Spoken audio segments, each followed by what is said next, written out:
शुरू करने से पहले हम आपको हेडफोन यूज करने का सुझाव देते हैं ताकि आप हर शब्द और डिटेल को बेहतर ऑडियो क्वालिटी के साथ एक्सपीरियंस कर सकें। तो चलिए शुरू करते हैं। Change your schedule, change your life. किताब में मिशेल डी सीटन और सुहास कशिरसागार हमें ये सिखाते हैं कि अपने शेड्यूल को फॉलो करना असल में हमारे जीवन को बदलने का तरीका है। इस किताब से हम सीखेंगे कि छोटे छोटे लेकिन असरदार बदलाव करके हम अपने पूरे जीवन को कैसे बदल सकते हैं। लेखकों का मानना है कि हमारे शेड्यूल का हमारे जीवन में बहुत बड़ा रोल है। तो अगर आप भी अपने जीवन में कुछ बदलाव चाहते हैं तो अभी से इस किताब को पढ़ें। अब हम किताब के पहले अध्याय पर बात करते हैं, जिसमें बताया गया है कि हम अपनी इंटरनल क्लॉक का सही इस्तेमाल कैसे कर सकते हैं। हम बहुत सारे काम करते हैं, लेकिन उन्हें सही समय पर करना ज्यादा जरूरी है। अगर हम किसी काम को समय पर नहीं करते तो हमें जल्दी उठकर या देर रात तक काम करना पड़ता है, जो हमारे स्वास्थ्य पर असर डालता है। हमें अपनी लाइफ को बुरा आदतों से बचाने के लिए छोटे छोटे बदलाव करने चाहिए, जैसे सोने का समय तय करना, भारी डाइट दोपहर में लेना और सुबह सबसे पहले एक्सरसाइज करना। ये 3 बदलाव हमें हमारी नींद, वजन और फिटनेस को सही रखने में मदद करेंगे। और जब हम इन्हें अपनाएंगे तो कुछ ही दिनों में हमें इसके फायदे दिखाई देने लगेंगे। अध्याय 2, नींद एक जादुई दवाई की तरह कैसे काम करती है। हम सब अपने रोज के काम में इतने बिजी रहते हैं कि अक्सर नींद को नज़रअंदाज कर देते हैं और फिर तनाव जैसी समस्याओं का सामना करते हैं। लेकिन जैसा कि हमने पिछले अध्याय में जाना, नींद हमारे लिए कितनी ज़रूरी है। हमें इसे सही तरीके से लेने के लिए कुछ कदम उठाने चाहिए, क्योंकि अच्छी नींद ही हमें शारीरिक और मानसिक दोनों तरीके से फिट रखती है। जब आप 8 घंटे की पूरी और अच्छी नींद लेते हैं तो आप दिन भर अपनी पूरी ऊर्जा से काम कर सकते हैं और तनाव से भी दूर रह सकते हैं। सीधे शब्दों में कहें तो नींद जादुई दवाई की तरह काम करती है और एक प्रोडक्टिव इंसान बनने में मदद करती है। जब हम फिट होंगे तभी हम अपनी पूरी कोशिशें सफल होने के लिए लगा सकते हैं। इसलिए नींद की अहमियत समझें और बताए गए तरीकों से अपनी नींद सुधारें। नेचुरल लाइट में बाहर जाएं। हम में से ज़्यादातर लोग घर के अंदर ही समय बिताते हैं। खासकर सर्दियों में हमें अंधेरे में ही उठना पड़ता है और फिर हम नेचुरल लाइट से दूर एक गर्म कमरे में रहते हैं। इसका हमारे शरीर पर इमोशनल और फिजिकल असर पड़ता है और हम थकान या उदासी महसूस करते हैं।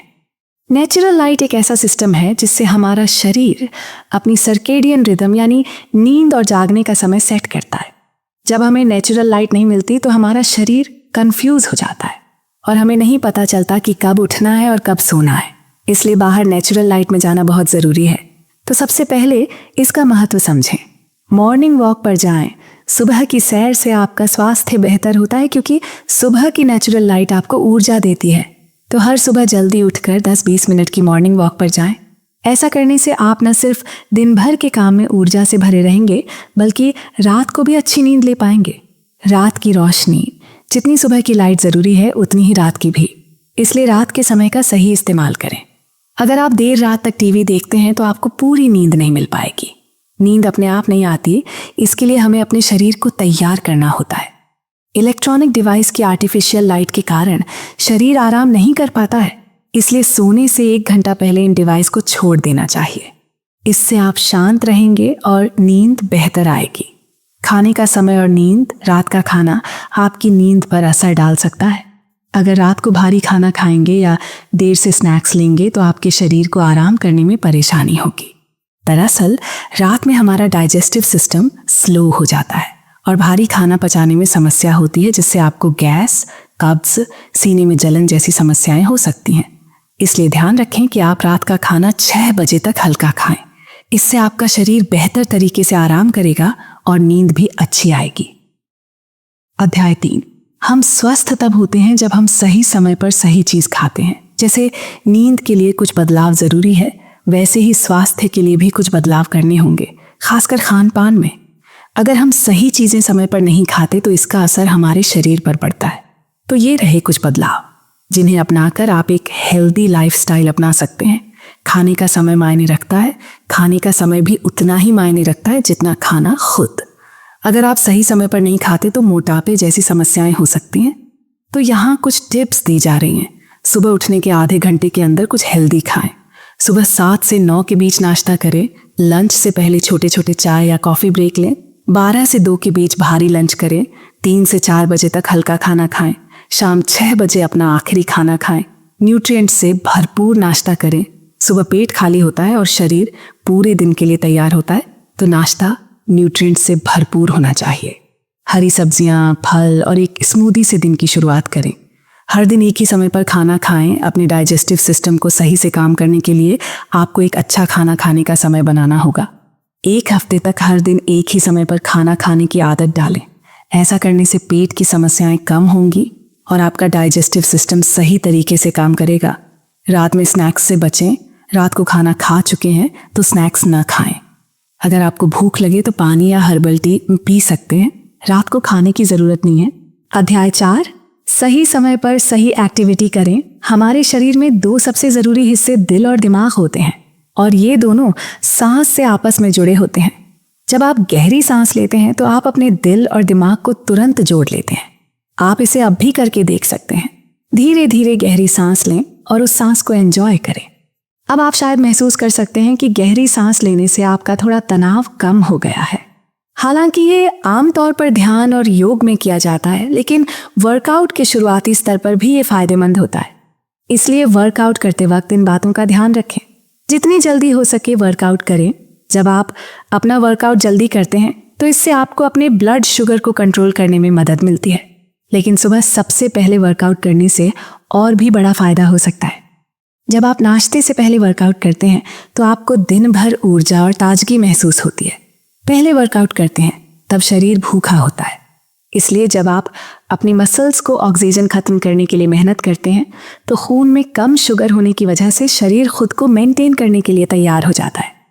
इससे आपको नाश्ते से पहले सिर्फ 20-25 मिनट का वर्कआउट करना होगा। शुरुआत के लिए आप ट्रेडमिल पर या बाहर दौड़ सकते हैं। अगर आप पहली बार वर्कआउट कर रहे हैं तो आप इंटरवल ट्रेनिंग कर सकते हैं, जिसमें आपको 1 मिनट के लिए जितना हो सके तेज चलना होता है और फिर 2 मिनट के लिए आराम से चल सकते हैं। इस तरह आपको शुरू करने में कोई परेशानी नहीं होगी और आप अपना वर्कआउट पूरा कर सकेंगे। बहुत ज़्यादा वर्कआउट हमेशा बेहतर नहीं होता। हम में से ज़्यादातर लोग रोज़ वर्कआउट करते हैं, लेकिन बहुत से लोग ऐसे भी होते हैं जो ज़्यादा वर्कआउट कर लेते हैं। ये थोड़े समय के लिए अच्छा हो सकता है, लेकिन हमेशा बेहतर नहीं होता। उदाहरण के लिए, अगर आप ट्रेडमिल पर सिर्फ मिनटों तक वर्कआउट करने का सोचते हैं तो आपको लगता है कि इससे ज़्यादा फ़ायदा उठाने के लिए जितना हो सके वर्कआउट करना चाहिए, लेकिन ये सच नहीं है। रिसर्च से पता चलता है कि ज़्यादा वर्कआउट करना एक समय के लिए अच्छा हो सकता है, लेकिन आपको शायद उतना वर्कआउट करने की ज़रूरत नहीं होती जितना आप सोचते हैं। जब आप शेप में आने का फैसला करते हैं तो आप जिम में जाते हैं और धीरे धीरे बहुत मेहनत करने लगते हैं, लेकिन बाद में आपको परेशानियां होने लगती हैं और आप धीरे धीरे जिम जाना छोड़ देते हैं। इसीलिए लेखक कहते हैं कि एक ही दिन में बहुत ज़्यादा वर्कआउट करने के बजाय हर दिन थोड़ा वर्कआउट करें, भले ही वो पहले से कम हो। अगर आपने कई सालों से वर्कआउट नहीं किया है तो हर सुबह तेज़ चलना शुरू करें, भले ही वो 10 से 15 मिनट के लिए हो। अगर आप दोपहर के खाने के बाद और रात के खाने के बाद ज़्यादा आराम से चलते हैं तो आप अपने शरीर को हर दिन 30-45 मिनट तक मूव कर सकते हैं और रोज़ ऐसा करके आप अपने सुबह के शेड्यूल को बदल सकते हैं और गहरी सांस लेकर अपना दिमाग साफ कर सकते हैं। अध्याय 5, अपनी छोटी समस्याओं को दूर करना। हम सभी के जीवन में कोई न कोई समस्या ज़रूर होती है, लेकिन बहुत सी समस्याएं ऐसी होती हैं जो मामूली होती हैं और उन्हें आसानी से हल किया जा सकता है। जैसे अगर सुबह वर्कआउट करना आपके लिए समस्या है क्योंकि आपके पास नाश्ते का समय नहीं मिलता, तो आप नाश्ते के लिए समय निकालने के लिए रात में दलिया या फल तैयार कर सकते हैं और हर दिन नाश्ते से 5 मिनट पहले अलार्म सेट करें ताकि 4 दिन में आपके पास अपनी मॉर्निंग वॉक के लिए समय हो। अगर आपको लगातार हैवी लंच करना डरावना लगता है तो काम पर ले जाने के लिए लंच पैक करें और याद रखें कि अगर आप दोपहर में हैवी खाना खाते हैं तो रात के खाने में कम खाना बनाना होगा। इस तरह आपका डर दूर हो जाएगा क्योंकि आप अपने दिन के खाने को बैलेंस कर सकते हैं। समय पर खाना खाना भी आपके लिए परेशानी हो सकती है, लेकिन इसका समाधान बहुत आसान है। बस आपको खाने का समय याद रखने के लिए अपने फ़ोन पर अलार्म सेट करना होगा। इससे आप बिना परेशानी के समय पर खाना खा सकते हैं। अगर आप रात के खाने में कम कैसे खाएं ये सोचते हैं क्योंकि देर रात भूख लगती है, तो आप कुछ हेल्दी और आसान खाने की चीज़ों को ढूंढ सकते हैं। खाने में हरी सब्जियां और हेल्दी चीज़ें शामिल करें और जंक फूड से बचें। रात के खाने में प्रोटीन से भरपूर खाना खाएं क्योंकि ये हमारे मेटाबॉलिज्म को बढ़ावा देता है और भूख को कंट्रोल करने में मदद करता है। अगर शाम को इलेक्ट्रॉनिक डिवाइस छोड़ने का ख्याल परेशान करता है तो आप अपने दिन में ये काम कर सकते हैं और रात में इसे छोड़ने की योजना बना सकते हैं। आप किताब पढ़ने या लिखने का विकल्प चुन सकते हैं। इस तरह आप अपनी बुरी आदतों को छोड़कर अच्छी आदतें बना सकते हैं। इसी तरह आप अपनी छोटी समस्याओं को हल कर सकते हैं और नया शेड्यूल बना सकते हैं। लेखक ने छोटे छोटे बदलावों को बताया है जिन्हें हम सब अपनी जिंदगी को बदलने के लिए लागू कर सकते हैं। बस आपको थोड़ी सी क्रिएटिविटी और प्लानिंग के साथ काम करना होगा। पहले 30 दिनों तक इन बदलावों का पालन करें और फिर अपनी ज़रूरत के मुताबिक बदलाव करके आगे बढ़ें। निष्कर्ष, इस किताब से हमने जाना कि शेड्यूल में बदलाव करके हम अपनी ज़िंदगी को बेहतर बना सकते हैं। छोटे बदलावों के ज़रिए हम अपनी लाइफ को बदल सकते हैं और नए शेड्यूल के साथ अपना जीवन और सेहत बेहतर कर सकते हैं। Change your schedule, change your life किताब की समीक्षा मिशेल डी सीटन और सुहास शिरसागर द्वारा लिखित change your schedule change your life किताब हमें बताती है कि कैसे अपने शेड्यूल को बदलकर हम अपने जीवन को बदल सकते हैं। ये किताब हेल्थ, प्रोडक्टिविटी और खुशी बढ़ाने के लिए प्रैक्टिकल स्ट्रैटेजीज देती है। आयुर्वेद और आधुनिक विज्ञान के मिश्रण से लेखक नींद, पोषण, वर्कआउट और तनाव को मैनेज करने के टिप्स देते हैं। किताब के सरल और स्पष्ट लेखन से यह हर किसी के लिए समझने में आसान हो जाती है और हमारी पूरी क्षमता को अनलॉक करने में मदद करती है। हमारी इस वीडियो का सफर यहीं खत्म होता है और अगर आप ये किताब खरीदना चाहते हैं तो उसका लिंक भी डिस्क्रिप्शन में है। हमारे YouTube चैनल शॉर्ट बुक को लाइक और सब्सक्राइब जरूर करें क्योंकि हम इसी तरह की वीडियो आपके लिए रेगुलर बनाते रहेंगे। अगली वीडियो में फिर मिलेंगे, तब तक के लिए यूं ही खुश और मुस्कुराते रहिए।